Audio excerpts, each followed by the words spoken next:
Well, as the weather warms up, spring cleaning is upon us. If it's in your calendar, but you're feeling a little overwhelmed by things piling up, we've got some help to get you started. Sarah McAllister is the CEO of Go Clean Co. Thanks so much for coming in, Sarah. Thank you. Thanks for having me. I got a couple things here. These are just routine yet tricky things for people to solve.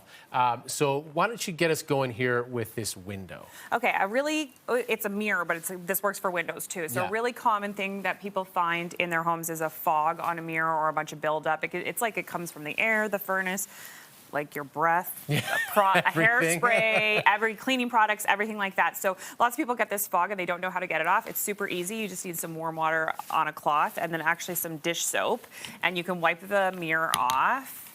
It will just lift it right. And then you can use, I have a polished cloth here. Ooh, this is one of those mirrors that's for makeup. Yeah, okay. But you can use paper towel if you don't have it, or a microfiber rag, and then just polish it up. It takes the film right off. Keeps turning on. And Excellent. It makes it bright. Like look how much cleaner it gets. Your like mirrors instantly will done. sparkle. And that's for bathroom mirrors. They're always foggy, so that's Okay. really, really helpful to get that off. And then the other way we can do, a thing that people ask me about all the time, is how to clean window screens. Which normally you're going to pop these out.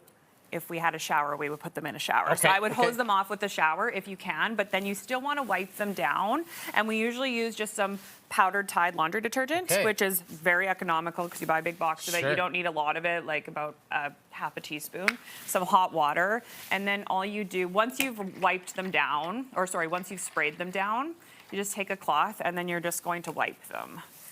And you have to make sure that you're not going to leave wipe marks, so I would rinse them afterwards. Okay. And flip and do both sides. Just be gentle because it's a screen. You don't want to pop it out, but like Look at that. it just lifts it off right away. I don't know if you can see the difference between it being clean and dirty on there, and so do both sides of it, and it's going to make a huge difference. But wiping them, sometimes spraying them isn't good enough. You still need some sort of a cleaner to get the clean off, to get the dirt off. Can you just air dry them after that? Oh yeah, just let them dry and then pop them back. Don't put them in. I would say save this until it's a little bit warmer out. Like you don't want to be doing it when it's in the minuses because you don't want them to freeze when you put them back in, especially in your. And then when you have these out, clean out your window tracks too. Of course, yeah. Those Do are the filthy. whole thing. Do the whole thing. Sometimes spring cleaning can feel overwhelming. It's been months of buildup on the windows, outside, all that sort of thing. What's your tip to just sort of get going?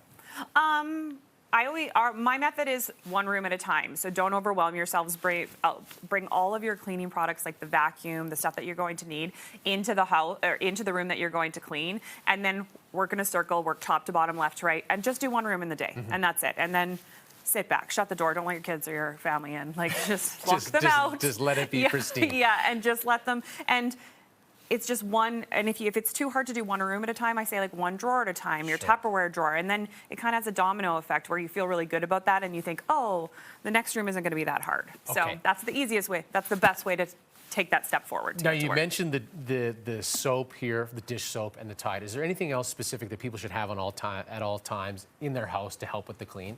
Well, the right products for the job are going to make things more efficient, but I don't like to make people think that they need to have all of this stuff just to clean, because again, that's just one extra hurdle to jump over. I say a good vacuum, some soap and some water, and a cloth, and like motivation. Get to work and then see what you can do. And there's lots of specific products that you need for certain things, like degreasers to cut the grease in the kitchen, but some dish soap will work, Mr. Clean will work for that stuff. Okay. So you don't need a large amount of stuff. And you have a spring cleaning challenge going on right now. Yeah, we do. It's a free download on the website, so it gives you a whole entire checklist on all of the things that you need to clean in your house, and you can pick it up at my website. It's housework.com. And when you download the challenge, you're entered into to get a free clean from my cleaning company. Ooh. So we just actually cleaned a house in Edmonton. They were our winner this week. Awesome. Or this year, actually. Sorry. That would go a long way. I think a lot of people out there would love to win that. Sarah, thanks so much for coming in. Yeah. Easy stuff, but once you get moving, you can really tackle a lot. Really appreciate the motivation this morning. No problem. Thanks for having me.